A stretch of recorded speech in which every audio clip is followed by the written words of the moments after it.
अच्छा, एक काम करना है, बीच बीच में आप लोग ना कुछ बात करते रहिएगा, अदरवाइज हमको समझने में दिक्कत हो जाएगा कि आप लोगों को सुनाई दे रहा है या नहीं। ठीक है, तो आज के क्लास में हम लोग डिस्कस कर रहे थे sexual harassment of women, sexual harassment of women at work place, prevention, prohibition and redressal act 2013।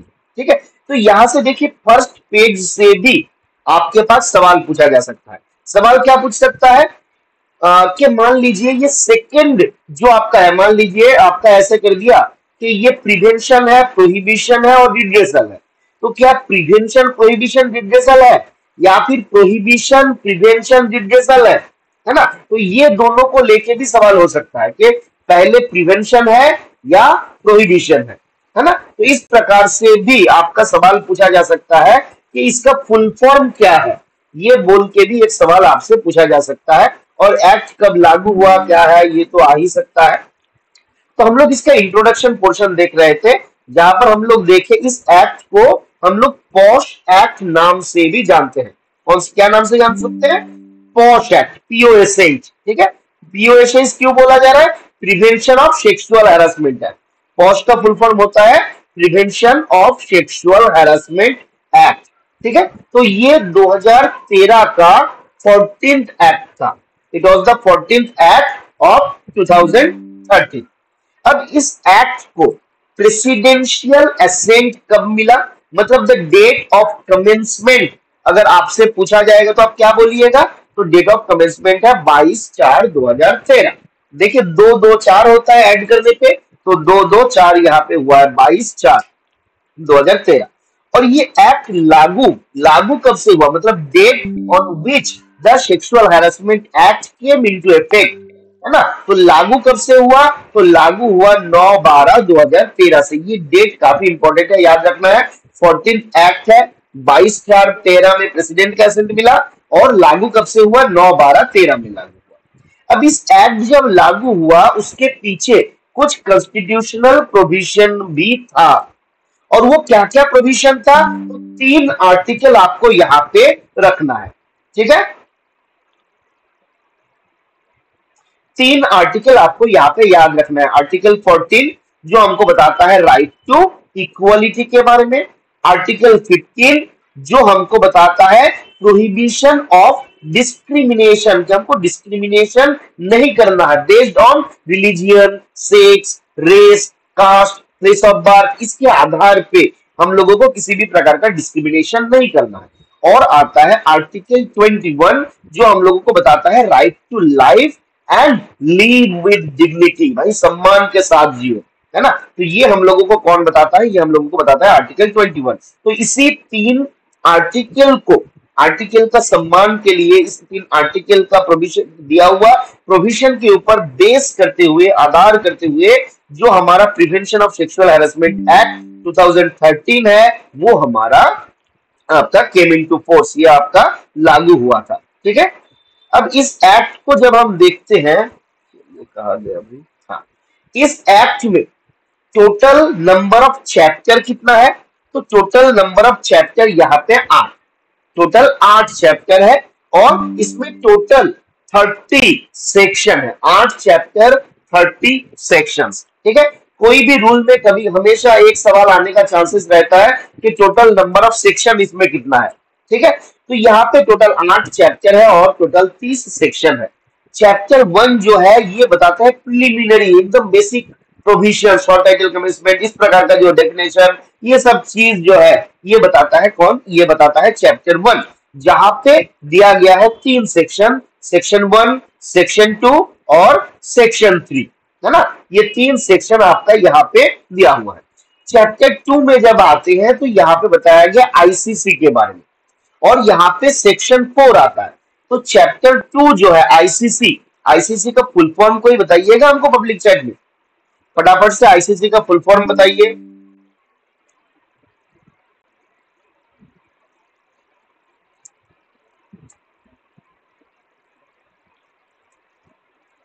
फटाफट में ये बताइए हमको आईसीसी का फुल फॉर्म क्या है। चलिए देखते हैं किसी का मैसेज आया कि नहीं। Internal complaints committee. Very good Neeraj ji, Raviteja ji. Internal complaints committee, committee का स्पेलिंग गड़बड़ हो गया, दोनों का कमिटी का गड़बड़ है, मतलब कमिटी से सही से गठन नहीं हुआ।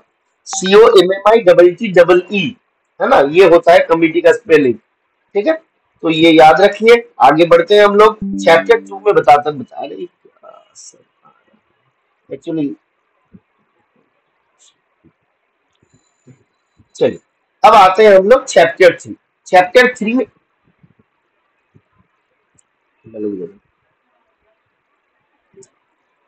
3 में क्या बताया गया? चैप्टर 3 में बताया गया LCC के बारे में। तो ICC देखे, इंटरनल कंप्लेंट्स कमिटी। LCC क्या है? LCC होता है लोकल कंप्लेंट्स कमिटी। LCC क्या होता है?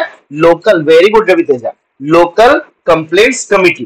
ठीक है, और यहाँ पे टोटल 5 आपका 4 सेक्शन है, 5, 6, 7, 8। ठीक है, तो यहाँ पे 4 सेक्शन है आईसीसी में। आईसीसी सेक्शन 4 में है और एलसीसी में 4 सेक्शन है। देखिए कितना सिमिलरिटी है, आईसीसी सेक्शन 4 में है और एलसीसी में 4 सेक्शन है, 5, 6, 7 है। ठीक है, क्या क्या है हम लोग आगे देखेंगे, चिंता का कुछ नहीं है। अभी अभी रिलैक्स रहिए, जब हम लोग खत्म करेंगे तो आपको सारा चीज मोटा मोटी याद हो जाएगा, इतना हम उम्मीद करते हैं। ठीक है, फिर आते हैं हम लोग चैप्टर 4। चैप्टर 4 में बताया गया कि कंप्लेंट्स कैसे करना है ना, कंप्लेंट्स के बारे में बताया गया। और यहाँ पे 9 से 11 टोटल 3 सेक्शन है, 9 से 11, 9 से 11। ठीक है, चलिए आगे आता है चैप्टर 5, जहां पे बताया गया इंक्वायरी इनटू कंप्लेंट, कंप्लेंट का इंक्वायरी कैसे किया जाएगा। और ये कहां पे बताया गया? तो सेक्शन 12 से लेके सेक्शन 18 के भीतर आपका बताया गया है। ठीक है, आगे आता है चैप्टर 6, जहां पे बताया गया duties of employer. Chapter 7 duties and power of district officer. ये एम्प्लॉयर कौन है, डिस्ट्रिक्ट ऑफिसर कौन है, ये सारा हम लोग जब डेफिनेशन पढ़ेंगे तो वहां पे बताया गया। एम्प्लॉयर कौन है? जिसने जॉब दिया, जिसके अंडर में लोग काम कर रहे हैं, वो है एम्प्लॉयर, है ना। डिस्ट्रिक्ट ऑफिसर कौन है? तो डिस्ट्रिक्ट ऑफिसर के बारे में हम लोग आगे देखेंगे, जहां पे बताया गया कि हर एक डिस्ट्रिक्ट से स्टेट गवर्नमेंट के द्वारा गेजेट नोटिफिकेशन करते हुए उस डिस्ट्रिक्ट का जो डिस्ट्रिक्ट मजिस्ट्रेट है या फिर कलेक्टर है ना, या फिर डिप्टी कलेक्टर है, इस प्रकार से कोई एक ऑफिसर को चूज किया जाता है जो बनते हैं उस डिस्ट्रिक्ट का डिस्ट्रिक्ट ऑफिसर। ठीक है, तो उनका क्या ड्यूटीज रहता है। अब देखिए 6 में क्या बताया गया, ड्यूटीज ऑफ एम्प्लॉयर। क्यों? क्योंकि एम्प्लॉयर के अंडर में आता है आईसीसी। एम्प्लॉयर के अंडर में क्या आता है? एम्प्लॉयर के अंडर में आता है आईसीसी। ठीक है, और डिस्ट्रिक्ट ऑफिसर के अंडर में क्या आता है? तो डिस्ट्रिक्ट ऑफिसर के अंडर में आता है एलसीसी। तो यहाँ पे देखिए हम लोग चैप्टर 2 में आईसीसी के बारे में देखे थे, चैप्टर 3 में एलसीसी के बारे में देखे थे, है ना। और यहाँ पे आपका चैप्टर 6 में ड्यूटीज ऑफ एम्प्लॉयर के बारे में देखे हैं और 7 में हम लोग duties and power of district officer के बारे में देखे हैं। इसके बाद आ जाएगा चैप्टर 8, जहां पे कुछ मिसलेनियस प्रोविजन है, मतलब रिपील, सेविंग, कोर्ट का पावर है ना, वो सारा चीज जो है वो आ जाएगा आपका चैप्टर 8 में। तो हम लोग ये भी एक बार देख लेंगे। ठीक है, अब एक काम करिए, पब्लिक चैट में हमको बताइए, मेरे साथ याद करते हुए, है ना। इसको देखना नहीं है आप लोगों को, इसको आप लोगों को देखना नहीं है, इसको देखिएगा तो गड़बड़ हो जाएगा। तो बिना देख के हमको बताइए कि आपका चैप्टर 1 जो है उसमें आपका क्या था? चैप्टर 1 जो था वो क्या था, कोई बताइए पब्लिक चैट में। चैप्टर 1 में प्रिलिमिनरी था, है ना। चैप्टर 1 में क्या था? प्रिलिमिनरी।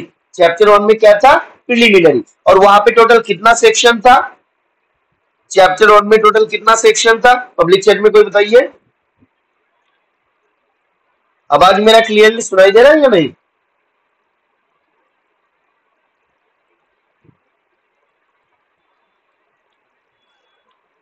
आवाज जो चैप्टर 1 में हम क्या बोले, चैप्टर 1 में क्या बताया गया था प्रद्युत जी?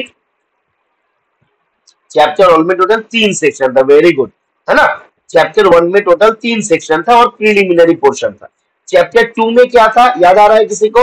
चैप्टर 2 बताइए, चैप्टर 2 में क्या था? आईसीसी था, बिल्कुल, ये आपका सेक्शन 4 था, इसमें बिल्कुल आईसीसी था और सेक्शन 4 इसमें था। अच्छा, चैप्टर 3 में क्या था, कोई बताइए हमको। चैप्टर 3 में क्या था? वेरी गुड, चैप्टर 3 में था एलसीसी, और यहाँ पे टोटल 4 सेक्शन था। तो देखिए 1 2 3 पहले में चला गया, फिर आपका आ गया 4 जो गया उसमें चैप्टर 2 में, फिर आपका 5 6 7 8 ये आ गया आपका चैप्टर 3 में एलसीसी में। ठीक है, फिर आपका अगला चैप्टर चैप्टर 4, चैप्टर 4 में क्या था बताइए, किसी को याद आ रहा है चैप्टर 4 में क्या था? हम लोग 3 चैप्टर देखे हैं, इसके बाद चैप्टर 4 में क्या था? 9 से 11, 9 से 11 में कंप्लेन था। देखिए क्या होता है, एक गाना था ना, याद आ रहा है किसी को? आती है क्या 9 से 11, 9 से 11 था या 12 था? चलती है क्या 9 से 11, आप याद रखिएगा, चलती है क्या 9 से 11, ये गाना गा दिया तो भाई कंप्लेन हो गया, है ना? ऐसा गाना गाइएगा किसी के लिए तो कंप्लेन कर सकता है। तो कंप्लेन के बारे में चैप्टर 4 में बताया गया है।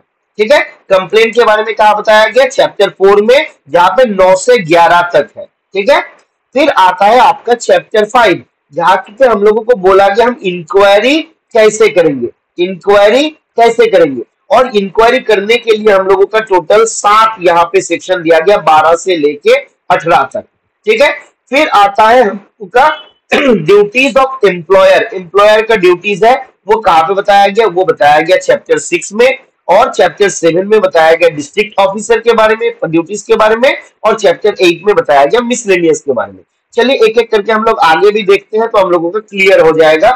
ठीक है, तो शुरू से लेके हम लोग अगर चैप्टर को समराइज करें एक बार, तो प्रिलिमिनरी गया, आईसीसी गया, एलसीसी गया, कंप्लेन गया, कंप्लेन के ऊपर इंक्वायरी कैसे करेंगे, फिर ड्यूटीज ऑफ एम्प्लॉयर, एम्प्लॉयर का क्या ड्यूटीज है, फिर डिस्ट्रिक्ट ऑफिसर का क्या ड्यूटीज है, और फिर मिसलेनियस। चलिए एक बार हमको बताइए एक एज ए सीरीज क्या क्या था। शुरू में क्या था? प्रिलिमिनरी। शुरू में क्या था? मेरे साथ एक बार लिखिए पब्लिक चैट में आप लोग, शुरू में क्या था? प्रिलिमिनरी था। पब्लिक चैट में लिखिए एक एक करके सब लोग, प्रिलिमिनरी था, वेरी गुड। फिर आपका सेक्शन 2 में क्या था? चैप्टर 2 में क्या था? आईसीसी था, वेरी गुड, प्रिलिमिनरी। फिर ICC, very good Neeraj, very good Rama ji, Ravi Teja, Rohan, very good. ICC, ICC के बाद क्या आता है? आईसीसी के बाद क्या देखेंगे? आईसीसी हो गया, फिर LCC, very good Rohan, very good. तो आईसीसी के बाद रवि तेजा आपका हो जाएगा एलसीसी। अब आईसीसी हो गया, एलसीसी हो गया, 8 तक हो गया, 9 से 11 इसके भीतर आती है क्या? 9 से 11 क्या था इसमें? कंप्लेन, कंप्लेन, कंप्लेन, 9 से 11 कंप्लेन। तो सेक्शन चैप्टर 4 क्या था? कंप्लेन था। ठीक है, उसके बाद आपका आता है, देखिए कंप्लेन अगर हो जाता है उसके बाद इंक्वायरी होना होता है ना, कंप्लेन के बाद क्या होगा? इंक्वायरी होगा। तो उसके बाद आता है इंक्वायरी इनटू द कंप्लेन, उसके बाद इंक्वायरी इनटू द कंप्लेन। ठीक है, अब इंक्वायरी हो गया, अब इंक्वायरी होने के बाद बोला गया, इंक्वायरी कहां पे हुआ? तो 1 2 3 4 5 में इंक्वायरी हुआ। उसके बाद आता है 6 तो 6 में क्या बताया गया था? मेरा आवाज सुनाई दे रहा है? एक बार मेरा कनेक्शन लॉस हो गया। 6 में क्या था? तो 6 में था एम्प्लॉयर का पावर। 6 में क्या था? 6 में क्या था? चैप्टर 6 में पावर ऑफ एम्प्लॉयर। सुनाई दे रहा है? 6 आवाज सुनाई दे रहा है? पब्लिक चैट में एक बार कंफर्म करिए। ड्यूटीज ऑफ एम्प्लॉयर है ना, duties of employer, powers of employer, ये था 6 में, है ना। और उसके बाद 7 में क्या था बताइए? 7 में क्या था? एम्प्लॉयर के बाद कौन आएगा? जो काम आईसीसी के केस में एम्प्लॉयर करता है वही काम एलसीसी के केस में डिस्ट्रिक्ट ऑफिसर करता है। तो एम्प्लॉयर के बाद पावर आ जाएगा, very good, power and district duties of district officer, और उसके बाद आ जाएगा मिसलेनियस। ठीक है, तो टोटल 8 चैप्टर हम लोगों का हो गया शुरू से लेके यहां तक। इसके बाद हम लोग एक एक करके आगे बढ़ेंगे। ठीक है, वेरी गुड, मिसलेनियस। अब सेक्शन 1 और 2 यहाँ पे क्या क्या बताया गया, आगे एक एक करके देखते हैं। चैप्टर 1 में 1 से लेके 3 तक है। सेक्शन 1 बताता है हम लोगों को short title, commencement and application. इसका नाम क्या है ना, ये लागू कब से हुआ है, और एप्लीकेशन किसके किसके ऊपर ये आपका एप्लीकेबल है। ठीक है, तो ये हम लोगों को बताता है, ऑलरेडी हम लोग देखे हुए हैं। फिर सेक्शन 2 में आपका दिया गया है डेफिनेशन, इसको याद रखना है। सेक्शन 2 में क्या बताया गया? तो सेक्शन 2 में बताया गया है डेफिनेशन, और यहाँ पे टोटल 16 डेफिनेशन आपको देखने को मिलेगा। कुछ इंपॉर्टेंट डेफिनेशन हम लोग देख लेते हैं, सारा याद रखना थोड़ा सा मुश्किल हो जाएगा। तो पहला डेफिनेशन आपको याद रखना होगा एग्रीड वुमेन का। ठीक है, ये सवाल में पूछ सकता है क्योंकि सेक्सुअल हैरेसमेंट डिपेंड करता है आपका एग्रीड डोमेन के ऊपर, जिसका कंप्लेन है। तो भाई उनका डेफिनेशन है आपको नहीं मालूम तो कुछ नहीं मालूम। तो क्या बोला गया, 2 के ए में आपका सेक्सुअल हैरेसमेंट में एग्रीड वुमेन को हम लोग डिफाइन किए हुए हैं। 2A याद रखिएगा। देखिए इसको हम इस तरीके से याद रखे हुए थे, AABACCDDED, इसको हम इस तरीके से याद रखे हुए थे, ए बा छी छी, डी पीछे ने ईडी, है ना। तो ये क्या था, AABA फिर CCDDED, इसको आप इसी तरीके से भी याद रख सकते हैं। जो बंगाल वाले लोग हैं उन लोगों को याद रखना हो सकता है थोड़ा आसान हो जाए, पर ये हम पॉलिटिकली मत लीजिएगा, बस याद रखने के लिए है, अदरवाइज दीदी हमको पीट देगी। ठीक है, तो AABACCDDED क्यों है, तो ए में आपका एग्रीड वुमेन के बारे में बताया गया, फिर बी में आपका एप्रोप्रिएट गवर्नमेंट के बारे में बताया गया, सी में आपका चेयरपर्सन, डी में आपका डिस्ट्रिक्ट ऑफिसर और ई में आपका डोमेस्टिक वर्कर। ठीक है, तो ए में आपका एग्रीड वुमेन को डिफाइन किया गया। एग्रीड वुमेन कौन होता है, जो कंप्लेनेंट है, जो कंप्लेन कर रही है, या फिर जो सेक्सुअल हैरेसमेंट का विक्टिम है, उसको हम क्या बोलते हैं, उसको हम बोलते हैं एग्रीड वुमेन। और इनका डेफिनेशन कहां पे दिया हुआ है, 2A में दिया हुआ है। 2B में बताया गया appropriate government. Appropriate government definition पूछना थोड़ा ये होता है, चांसेस कम लगता है, पर याद रखना है सेंट्रल गवर्नमेंट और यूनियन टेरिटोरी के केस में सेंट्रल गवर्नमेंट होता है एप्रोप्रिएट गवर्नमेंट, स्टेट गवर्नमेंट के केस में state government is the appropriate government. तो याद रखना है इसको। ठीक है, फिर आता है चेयरपर्सन। चेयरपर्सन कौन होता है, तो चेयरपर्सन होता है एलसीसी का हेड। याद रखना है, head of LCC nominated by district officer under section 7 का सबसेक्शन 1। सेक्शन 7 के सबसेक्शन 1 में डिस्ट्रिक्ट ऑफिसर जिसको नॉमिनेट करते हैं एज हेड ऑफ एलसीसी, उनको हम चेयरपर्सन बोलते हैं। आपको याद रखना है कि भाई चेयरपर्सन जो होता है वो एलसीसी का हेड होता है। आईसीसी का हेड कौन होता है, पब्लिक चैट में कोई बताइए किसी को, अगर कोई पढ़े हुए हैं सेक्सुअल हैरेसमेंट पहले तो बताइए आईसीसी का हेड कौन होता है।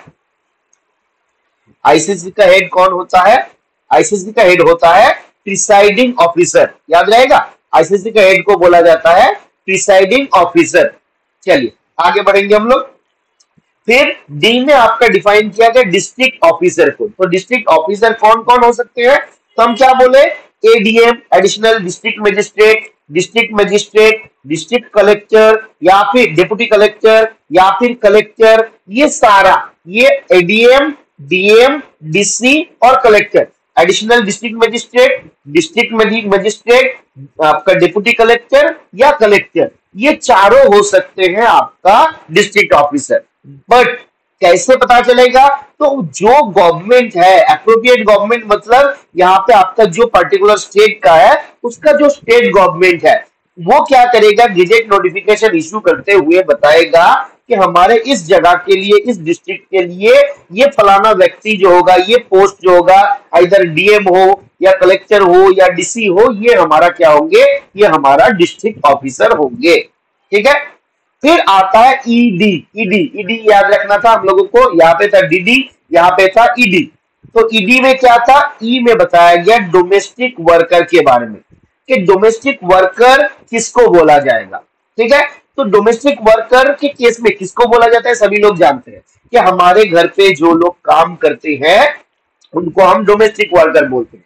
और यहाँ पे डोमेस्टिक वर्कर के केस में एम्प्लॉयर कौन होता है, तो जिसने उसको घर पे काम करने के लिए रखा वो हो जाएगा एम्प्लॉयर। ठीक है, और डोमेस्टिक वर्कर वाला कोई अगर केस होता है तो कंप्लेन कहां पे लॉन्च होगा, ये सवाल पूछता है। In case of violence or sexual harassment with domestic worker, the complaint should be lodged to LCC, local complaints committee में ये होगा। क्यों, क्योंकि भाई हमारे घर के लिए हम तो आईसीसी बनाएंगे नहीं, है ना, वहां पे तो आईसीसी बनेगा नहीं। आईसीसी कहाँ बनेगा, कोई स्टैब्लिशमेंट है, कोई आपका ऑफिस है, कोई आपका कॉलेज है, इंस्टीट्यूशन है, तो वहां पे क्या होगा, वहां पे आपका आईसीसी बनेगा। पर यहाँ पे आपका आईसीसी नहीं रहेगा, जिस कारण से domestic worker related sexual harassment का जो केस होगा उसको कहा किया जाएगा, उसको आपका किया जाएगा एलसीसी के पास, लोकल कंप्लेंट्स कमेटी के पास। और साथ ही साथ याद रखना है, इंसिडेंट से आपको विद इन 7 डेज एफआईआर भी लॉन्च हो जाना चाहिए। यहाँ पे जब आईसीसी के पास कंप्लेंट जाएगा तो विद इन 7 डेज एफआईआर भी लॉन्च होगा अंडर आईपीसी का सेक्शन 509। अब आईपीसी हमारा रिप्लेस होने वाला है ना, तो नया हमारा लागू होने वाला है, जितना हमको याद आ रहा है 1 जुलाई से लागू होने वाला है ना। तो नया आपका चेंज हो जाएगा, अमेंडमेंट हो जाएगा। फिलहाल हम लोग इसी को याद रख के चलते हैं कि आईपीसी के सेक्शन 509 के तहत एफआईआर किया जाएगा विद इन 7 डेज, और कंप्लेंट जो है it will be launch to the ICC. ठीक है, तो ए में था एग्रीड डोमेन, बी में था, बीए में था एप्रोप्रिएट गवर्नमेंट, और सीसी में क्या था, तो चेयरपर्सन 2 के सी में डिस्ट्रिक्ट ऑफिसर था। फिर हम लोग देखें डोमेस्टिक वर्कर। अब आते हैं हम लोग एम्प्लॉई। एम्प्लॉय का डेफिनेशन आप याद रखिएगा, इस शब्द को फालतू एम्प्लॉय। फालतू एम्प्लॉय क्यों? क्योंकि एफ में एम्प्लॉय को दिया हुआ है, तो 2F में है एम्प्लॉय का डेफिनेशन। हालांकि सवाल पूछा जाने का चांसेस ऑलमोस्ट नील है। मैंने यहां से आपको सेक्शन नंबर मुझे लगता नहीं है पूछेगा। पूछने का अगर चांस है सबसे ज्यादा तो वह है एग्रीड डोमेन का, कि एग्रीड डोमेन को कहाँ डिफाइन किया गया, ये पूछ सकता है आपको। ठीक है, पर ये सब एम्प्लॉय कहाँ पे डिफाइन किया गया यह पूछेगा तो बहुत रेयरेस्ट चांस है। पर एक बार आप देख लीजिए तो याद रखने में आसान हो जाएगा। फालतू एम्प्लॉय अगर आपको याद रहेगा तो आप याद रख पाइएगा भाई एफ में ही डिफाइन किया गया, क्योंकि 2 में तो कंफर्म है, 2 में डेफिनेशन है, तो फालतू एम्प्लॉय याद रखिएगा तो एफ में याद रहेगा एम्प्लॉय। तो क्या बोला जा रहा है, एम्प्लॉय जो है वो आपका रेगुलर हो सकता है, वो आपका टेम्पोररी हो सकता है, वो आपका एडहॉक, डेली वेजेस, कॉन्ट्रैक्चुअल, है ना, कुछ भी। देखिए रेगुलर क्या क्या दिया गया, regular, temporary, ad hoc, daily wages, contract basis, ये सारा जो है ये कम्स अंडर एम्प्लॉय डेफिनेशन। और साथ ही साथ ये यहां से सवाल पूछेगा, देखिए विथ और without knowledge of the principal employer, जो हमारा प्रिंसिपल एम्प्लॉयर है उनके नॉलेज में हो या नॉलेज में ना हो, इट डजंट मैटर। आपको नहीं पता है ना भाई वहां पे कौन है, पर एक्चुअली है आपके पास, तो उसको हम लोग एम्प्लॉय ही ट्रीट करेंगे, चाहे वो डेली वेजेस पे काम कर रहा है, चाहे वो कॉन्ट्रैक्चुअल एम्प्लॉय है, चाहे वो एडहॉक में है, टेम्पोररी है, रेगुलर है, वो सब आपका आ जाएगा आपका एम्प्लॉय के डेफिनेशन के भीतर। तो आपसे अगर सवाल पूछेगा तो इस प्रकार से पूछ सकता है कि कोई एक व्यक्ति है जो आपका डेली वेजेस पे काम कर रहा है ना, in some establishment without the knowledge of principal employer, whether he or she will be treated as employee of that organization or not in connection with sexual harassment act। तो आपका definition क्या होगा, हाँ या ना? पब्लिक चैट में जवाब दीजिए, फटाफट से जवाब दीजिए देवी और सजनों।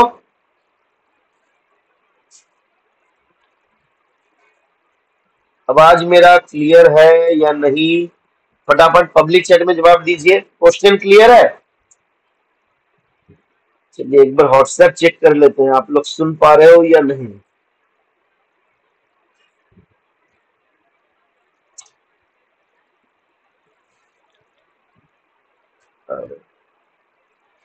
कहां तक जाके नहीं सुन पाए थे, ये भी तो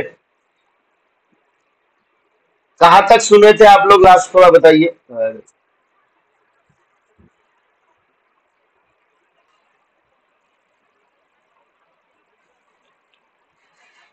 बिल्कुल, तो वो आपका इसके भीतर ही आ जाएगा। Very good.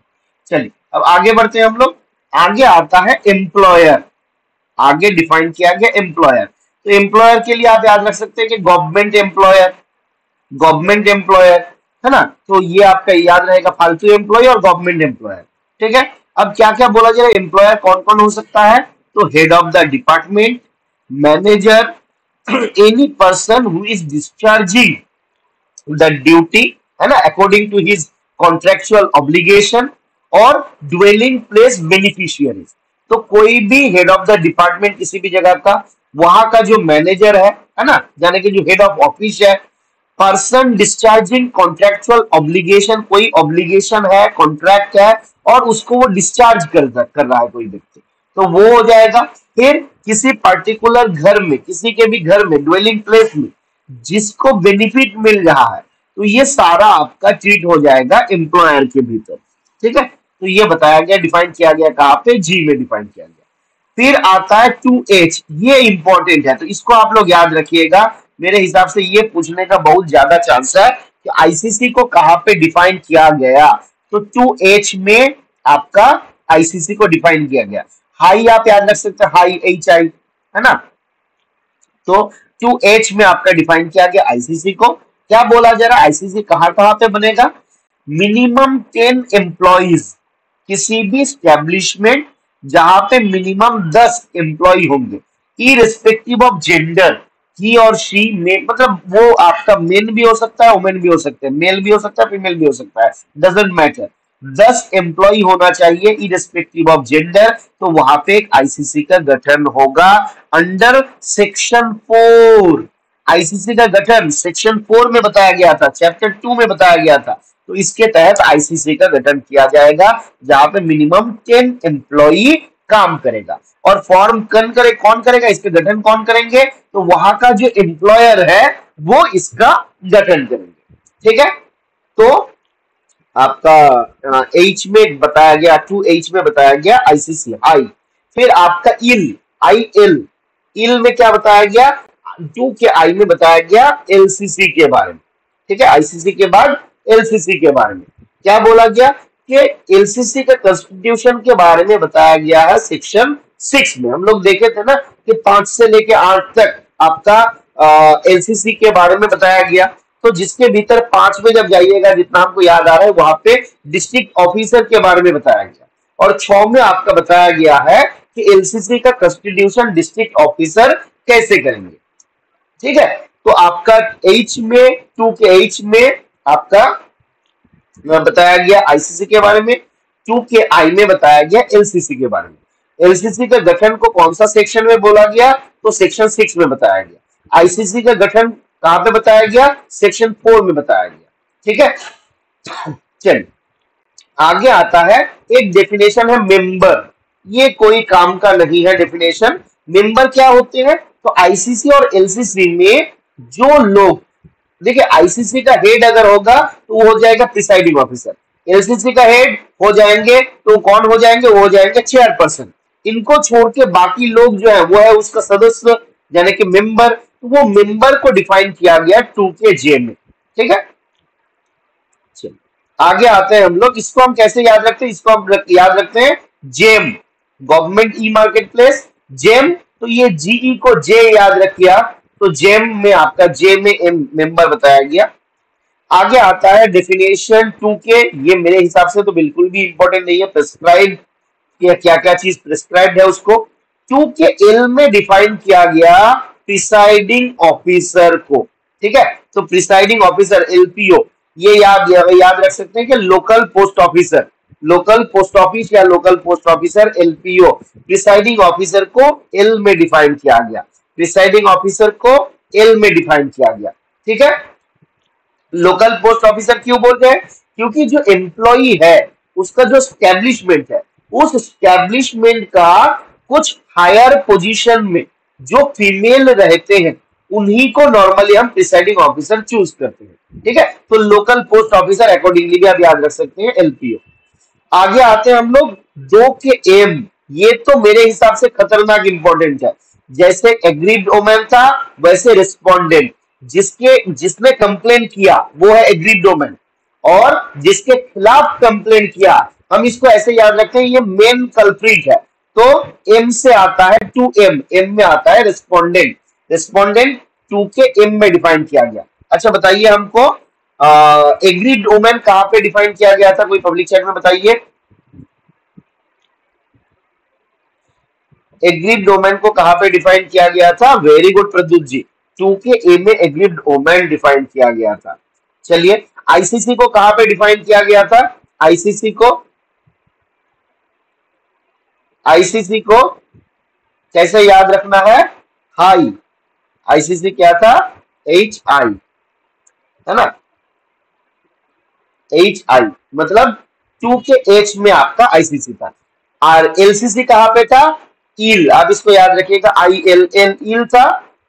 बीमार जो है ना, सेक्सुअल हरासमेंट जो करता है वो लोग बीमार होते हैं। तो आई के एल में मतलब आपका IL 2 के आई में आपका लोकल कंप्लेंट्स कमेटी LCC के बारे में बताया गया था, ठीक है, 2 के एल में, ठीक है।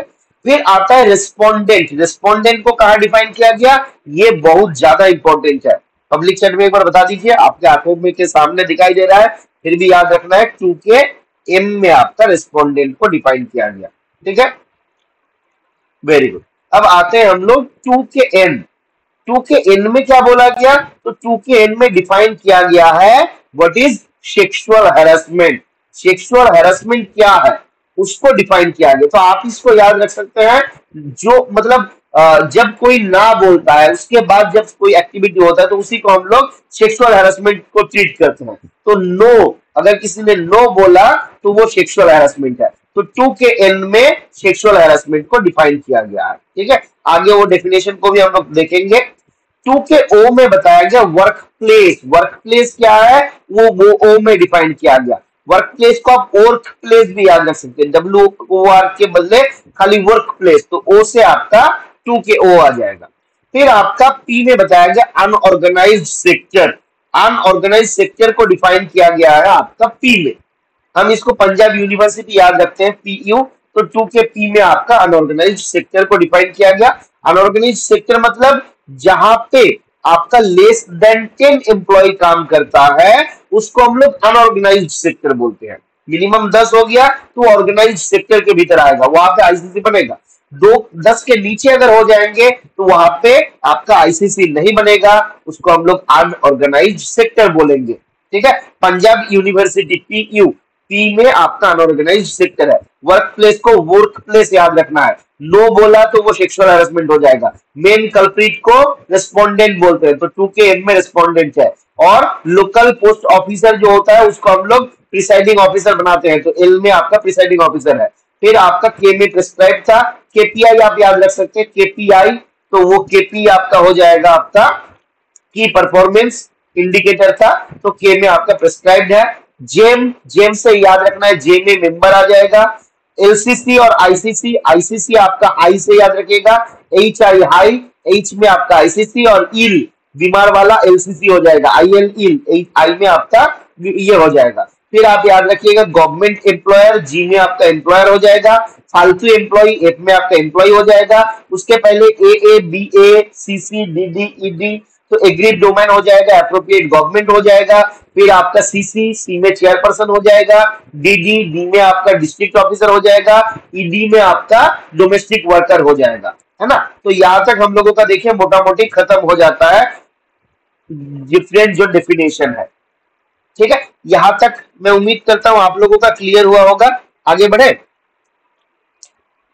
देखिए थोड़ा सा यहाँ पे हम डेफिनेशन को फोकस इसलिए कर रहे थे, एक आध सवाल आपका यहाँ से पूछा जा सकता है, ठीक है। आगे बढ़े, एक बार पब्लिक चैट में बताइए, बहुत दिन बाद हम लोग फिर से मिल बैठे हैं 4 यार।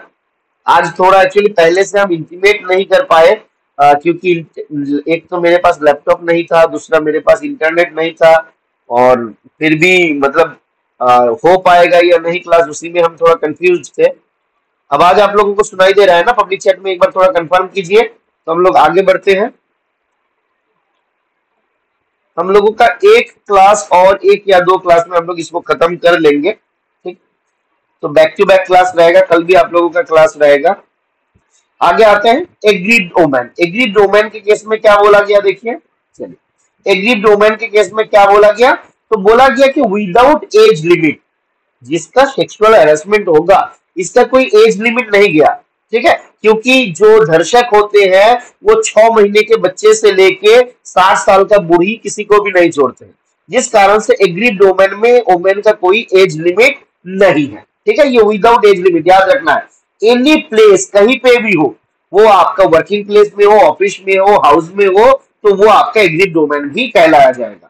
वो जो महिला है वो एम्प्लॉयड भी हो सकती है, अनएम्प्लॉयड भी हो सकते हैं। मतलब मान लीजिए हम पोस्ट ऑफिस में काम करते हैं, काउंटर पे कोई महिला आया, उसके साथ सेक्सुअल हैरेसमेंट हुआ, तो वो क्या हो जाएंगे, वो भी एग्रीड डोमेन हो जाएंगे। वो वहां का एम्प्लॉय नहीं है, बट ये आपका एग्रीड डोमेन के भीतर उनको भी लिया जाएगा। कंप्लेन कहाँ पे लॉन्च होगा, तो आईसीसी में या एलसीसी में। कुछ कंप्लेन होता है जिसको आईसीसी में लॉन्च करना होता है, कुछ होता है जिसको एलसीसी में लॉन्च करना होता है। आईसीसी में कब लॉन्च करेंगे, when the number of employee is 10 or more, जहां पे एम्प्लॉय का संख्या 10 या उससे ज्यादा है ना, तो वहां पे हम लोग आईसीसी में कंप्लेन करेंगे and ICC is headed by deciding officer. LCC, LCC का हेड करते हैं चेयरपर्सन। और एलसीसी में कंप्लेन कब होता है, तो जब कंप्लेन, देखिए आईसीसी का गठन कौन करता है, तो एम्प्लॉयर करता है। अब अगर एम्प्लॉयर ही सेक्सुअल हैरेसमेंट करता है तो उसके खिलाफ कंप्लेन कहाँ होगा, तो उनके खिलाफ कंप्लेन होगा एलसीसी में। तो वही बात बताया जा रहा है, if the complain is against the employer then the complaint will be lodged at LCC। अगर number of employees is less than 10 यानी कि अनऑर्गेनाइज्ड सेक्टर है ना, तो और या फिर वहां पे आपका आईसीसी का गठन नहीं हुआ है, तो वहां पे क्या होगा, कंप्लेन हम लोग एलसीसी में करेंगे। ठीक है, आगे बढ़ते हैं। एप्रोप्रिएट गवर्नमेंट ऑलरेडी हम लोग देख लिए कि आपका सेंट्रल गवर्नमेंट के केस में सेंट्रल गवर्नमेंट, स्टेट गवर्नमेंट के केस में स्टेट गवर्नमेंट, यूनियन टेरिटोरी के केस में भी हमारा सेंट्रल गवर्नमेंट जो है वो एप्रोप्रिएट गवर्नमेंट के भीतर आता है। ठीक है, तो workplace established, owned, controlled, wholly or substantially financed by the fund provided directly or indirectly by central government or union territory। तो कोई भी workplace which has been established by or which is owned by, which is controlled by or which is wholly, completely or substantially is financed by the central or union territory, it will in its case appropriate government will be the central government। और जो workplace बनाया गया या फिर own या controlled या फिर financed by state government, in this case state government will be the appropriate government. तो ये सवाल हम लोगों से पूछा जा सकता है। अब बोला जा रहा है कि कोई आपका अगर इन दोनों के भीतर कहीं पे भी नहीं आता है, if any workplace do not fall under the above two but comes under the territory of any state, इन दोनों के भीतर नहीं आ रहा है। ठीक है, मतलब उस बॉडी को ना तो स्टेट गवर्नमेंट ने बनाया ना सेंट्रल गवर्नमेंट ने बनाया, ना वो फिनांस कर रहा है, कुछ नहीं कर रहा है, पर वो स्टेट गवर्नमेंट के टेरिटोरी में आता है, तो उसके केस में भी state government will be the appropriate government. याद रखना, ये सवाल पूछा जा सकता है। ठीक है, ये सवाल आपसे कभी भी पूछा जा सकता है। आगे आते हैं हम लोग एम्प्लॉय, ये भी हम लोग ऑलरेडी देख लिए। एम्प्लॉय आपका रेगुलर हो सकता है, टेम्पोररी हो सकता है, एडॉक हो सकता है, डेली वेजेस पे हो सकता है, कॉन्ट्रेक्चुअल हो सकता है, विथ और without knowledge of principal employer हो सकता है ना, मे वर्क फॉर रेम्युनरेशन और वॉलंटरीली, कुछ फर्क नहीं पड़ता भाई, पैसा नहीं देता है, हम वॉलंटरी काम करने के लिए गए और सेक्सुअल हैरेसमेंट किए तो नहीं चलेगा, आपके खिलाफ भी एक्शन आपके खिलाफ भी एक्शन लिया जाएगा। कॉन्ट्रेक्चुअल वर्कर हो सकता है, प्रोबेशनर हो सकता है, ट्रेनी हो सकता है, अप्रेंटिस हो सकता है, all of them comes under the definition of फालतू एम्प्लॉय। याद रखना है, एम्प्लॉई फालतू एम्प्लॉई, एफ आपका एफ से आ जाएगा, 2F में एम्प्लॉई। ठीक है, फिर गवर्नमेंट एम्प्लॉयर, जी में एम्प्लॉयर, 2G में एम्प्लॉयर। तो ऑलरेडी जो हम लोग ऑलरेडी डिसाइड देख चुके हैं, head of the department, manager, person discharging the contractual obligation, dwelling places beneficiary, है ना, तो ये सारा जो है आपका आ जाएगा एम्प्लॉयर के डेफिनेशन के भीतर। देखिए ड्वेलिंग प्लेस के केस में क्या बोला जा रहा है, पर्सन हु एम्प्लॉयज और get benefits from the employment, उसी को हम लोग एम्प्लॉयर बोलेंगे। ठीक है, प्राइवेट वर्कप्लेस के केस में person responsible for management, supervision, control, तो प्राइवेट प्लेस के केस में जो ये काम कर रहा है उसी को हम लोग आपका एम्प्लॉयर मानेंगे। वर्कप्लेस ऑफ गवर्नमेंट या लोकल बॉडीज, उस ऑफिस का जो हेड होंगे, है ना, या ऑफिसर जिसको स्पेसिफाई किया गया होगा वो हो जाएगा एम्प्लॉयर। ठीक है, उसके बाद आता है डेफिनेशन। डेफिनेशन 2 के एन में बताया गया सेक्सुअल हैरेसमेंट का डेफिनेशन, इसको हमेशा पढ़ना चाहिए 3 के 2 के साथ। ठीक है, कुछ एक्टिविटी इसमें है, कुछ एक्टिविटी उसमें है, दोनों को जब साथ में पढ़िएगा तब जाके आपका सेक्सुअल हैरेसमेंट का डेफिनेशन जो है वो कंप्लीट क्लियर होगा। ठीक है, 2 के एन में क्या बताया गया, कुछ एक्टिविटीज है। देखिए, दिस इंक्लूड्स ऑन और more of the following unwelcoming acts और बिहेवियर्स। तो ये नीचे आपका 5 एक्ट दिया गया, इसके भीतर कोई पार्टिकुलर एक्ट, एक या एक से ज्यादा अगर किसी के द्वारा किया जाता है, it will be treated as sexual harassment. ठीक है, तो क्या बोला जाए, दिस इंक्लूड्स ऑन और more of the following unwelcome acts और बिहेवियर्स, जैसे physical advancement, physical contact and advancement, तो किसी के साथ शारीरिक रूप से कांटेक्ट करना, संपर्क करना या फर्दर एडवांस करना, या फिर ए डिमांड और रिक्वेस्ट फॉर सेक्सुअल फेवर्स, किसी भी प्रकार का सेक्सुअल फेवर्स के लिए रिक्वेस्ट करना या डिमांड करना, है ना। रिक्वेस्ट और डिमांड के भीतर थोड़ा सा अंतर होता है। रिक्वेस्ट जहां पे आप किसी से कुछ मांग रहे हो, मतलब रिक्वेस्ट कर रहे हो, भाई दे दो, प्लीज दे दीजिए, पर डिमांड का मतलब दे दो, तुमको देना ही है। डिमांड मतलब अधिकार, जहां पे अधिकार आ गया वहां पे डिमांड हुआ, जहां पे अधिकार नहीं है वहां पे रिक्वेस्ट हुआ। तो किसी भी प्रकार का डिमांड या request for sexual favours, making sexually coloured remarks, किसी के प्रति भी सेक्सुअल नेचर का किसी भी रिमार्क करना, है ना। Showing pornography, any other unwelcome physical, verbal, non-verbal conduct of sexual nature, all of these comes under the sexual harassment। ठीक है, इसके साथ आपका देखिए 2 के n के साथ 3 के 2 हम लोग क्यों बोल रहे हैं, क्योंकि ये चीज के साथ और ये भी ऐड हो जाता है। क्या होता है, फॉलोइंग सर्कमस्टेंसेस इट ऑकर्स और प्रेजेंट विथ एक्ट और बिहेवियर ऑफ सेक्सुअल हैरेसमेंट, जिसको हम लोग यहाँ पे डिफाइन किए हैं। ठीक है, तो इसको हम लोग सेक्सुअल हैरेसमेंट के भीतर जरूर ट्रीट करेंगे। क्या क्या बोला जा रहा है, प्रॉमिस फॉर प्रेफरेंशियल ट्रीटमेंट, किसी को आप प्रेफरेंस दीजिएगा, है ना, कि भाई तुमको हम प्रमोशन दे देंगे, है ना, तुम हमको सेक्सुअल हैरेसमेंट मतलब इस प्रकार का सेक्सुअल फेवर दे दो, हम तुमको आपका क्या क्या करेंगे, आपका कुछ प्रेफरेंस दे देंगे, मान लीजिए छुट्टी ज्यादा देंगे या फिर आकार में नंबर ज्यादा देंगे, तो ये हो गया preferential treatment. Threat for detrimental treatment, तो एक प्रेफरेंशियल ट्रीटमेंट का प्रॉमिस करना, दूसरा डेट्रीमेंटल ट्रीटमेंट के लिए थ्रेट देना कि भाई तू अगर नहीं सुनाना मेरा बात, मैं तेरा अपार खराब कर दूंगा, तेरा तो मैं एकदम सर्विस बर्बाद कर दूंगा, इस प्रकार का किसी भी प्रकार का थ्रेट, है ना। थ्रेट अबाउट प्रेजेंट और फ्यूचर एम्प्लॉयमेंट स्टेटस, तेरा तो हम जॉब ही खा जाएंगे, है ना, कोई तुझको रख नहीं सकता, तेरा जॉब हम खा जाएंगे। फिर interfere with work, creating and intimidating offensive and hostile work environment, किसी भी जगह पे ऐसा होस्टाइल वर्क एनवायरनमेंट क्रिएट कर देना ताकि वो काम ना कर सके सही से। फिर humiliating treatment likely to affect her health और सेफ्टी, उनको बातों बातों पे ह्यूमिलेट करना जो उसके हेल्थ या फिर उनका जो मतलब निरापत्ता होता है, सेफ्टी होता है, उसको अफेक्ट कर सकता है। इस प्रकार का कोई एक्टिविटी अगर होता है तो हम उसको सेक्सुअल हैरेसमेंट के भीतर ट्रीट करते हैं। ठीक है, अब 2 के ओ में डिफाइन किया गया था वर्क प्लेस को, 2 के ओ में डिफाइन किया गया था वर्क प्लेस को। वर्क प्लेस में क्या क्या बोला गया,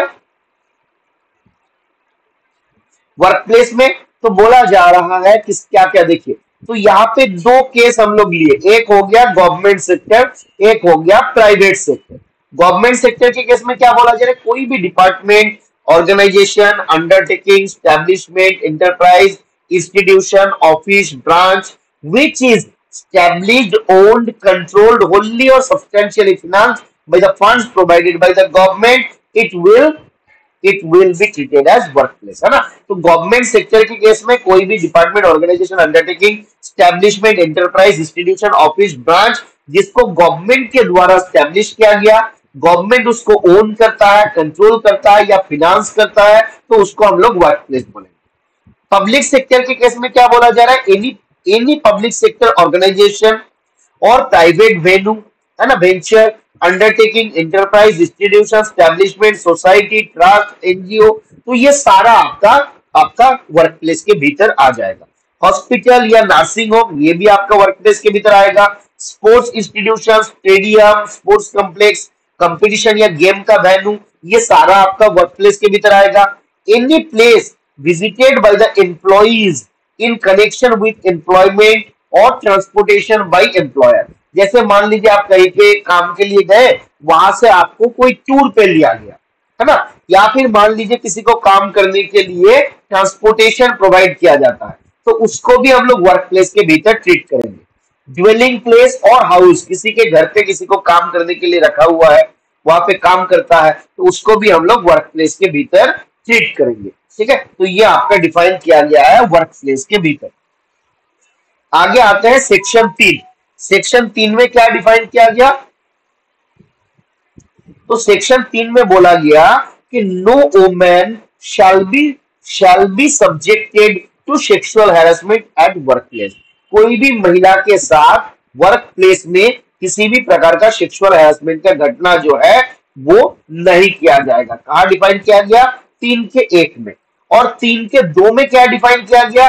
तो 3 के 2 में हम लोग जो यहाँ पे देखे हुए थे ना कि भाई preferential treatment, detrimental treatment, present और फ्यूचर एम्प्लॉयमेंट के लिए आपका थ्रेट देना या फिर उनके काम के साथ आपका इंटरफेयर करना, होस्टाइल वर्क एनवायरनमेंट क्रिएट करना, ह्यूमिलेट करना, ये सारा आपका 3 के 2 में बताया गया कि इस प्रकार का घटना नहीं करना है। ठीक है, तो no women shall be subjected to sexual harassment at work place कहां पे डिफाइन किया गया? ये एग्जाम पॉइंट ऑफ व्यू से बहुत इंपॉर्टेंट है। कहां डिफाइन किया गया? एक बार फटाफट से बता दीजिए पब्लिक चैट में।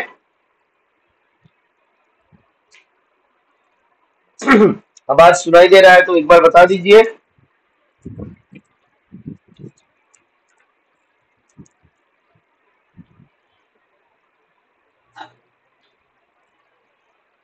आवाज मेरा सुनाई दे रहा है?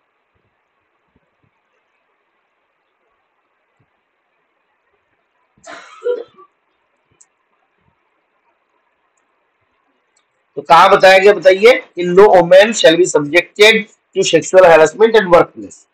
इसको कहां पे बताया गया?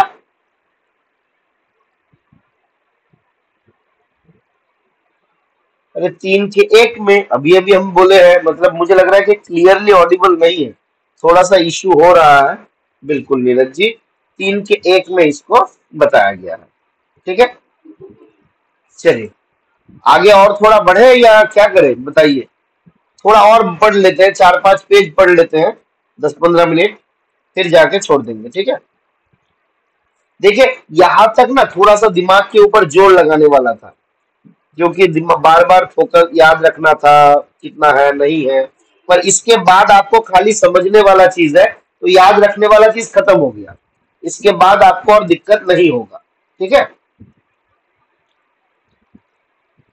चलो तो चैप्टर 2 में क्या बताया गया? तो चैप्टर 2 में बताया गया आईसीसी के बारे में। आईसीसी का गठन कहां पे होता है? ऑलरेडी देखिए सारा चीज आप पढ़े हुए हैं। एम्प्लॉयर्स का ड्यूटी है to constitute an ICC if the number of employees 10 और मोर। अगर एम्प्लॉय का संख्या 10 या उससे ज्यादा है, then it is the duty of the employer to constitute ICC. और इसमें मिनिमम 4 मेंबर रहेंगे। इसका आधा एटलीस्ट महिला होना चाहिए, मतलब मिनिमम 2 फीमेल इसमें होना चाहिए। कौन कौन होते हैं इसका मेंबर? एक होता है प्रिसाइडिंग ऑफिसर, जो कोई महिला होंगे और सीनियर लेवल के ऑफिसर होंगे। 2 रहेंगे एटलीस्ट 2, देखिए एटलीस्ट 2 मिनिमम। कहां से रहेंगे? उस एस्टेब्लिशमेंट का कोई आपका ऑफिसर या एम्प्लॉय होंगे। यहाँ पे वो मेल होंगे फीमेल होंगे कुछ नहीं बोला गया। ठीक है, दोनों मेल भी हो सकता है।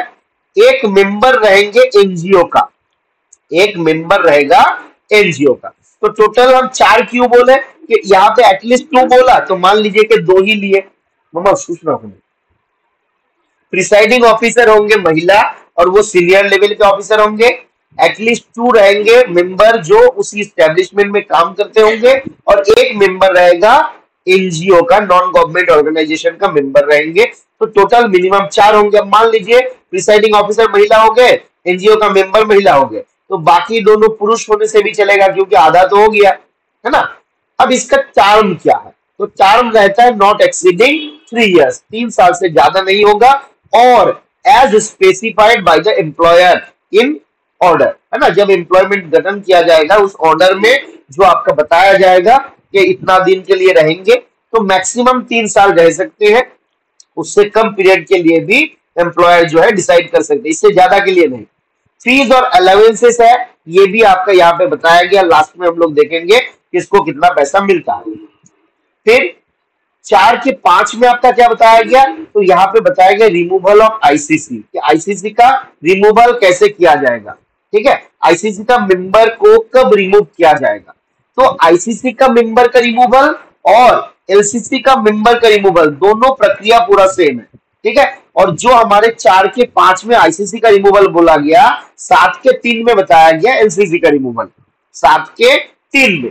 ठीक है, तो यहाँ पे क्या बोला गया कि कौन सा ग्राउंड पे आपका रिमूव हो सकता है, तो बोला गया कंट्रावेंशन ऑफ सेक्शन 16। इसी सेक्सुअल हैरेसमेंट एक्ट का सेक्शन 16 का अगर कंट्रावेंशन होता है तो उस जगह पे उनका रिमूवल हो जाएगा। सेक्शन 16 क्या बताता है, तो ये बताता है publication of information related to inquiry is prohibited.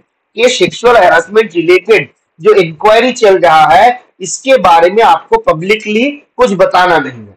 ठीक है, तो ये कहां पे बताया गया, ये आपका सेक्शन 16 पे बताया गया है।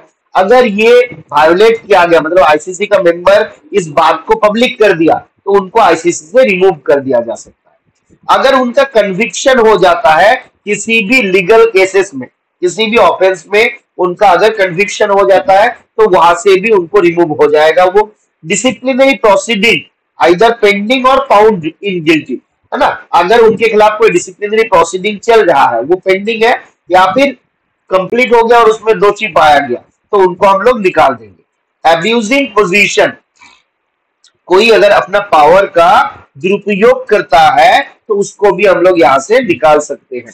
ठीक है, to remain in post is prejudicial to the interest of public, अगर ऐसा कभी लगता है एम्प्लॉयर को तो एम्प्लॉयर उसको हटा सकते हैं। ठीक है, तो यहां तक हम लोगों का आईसीसी का गठन बताया गया।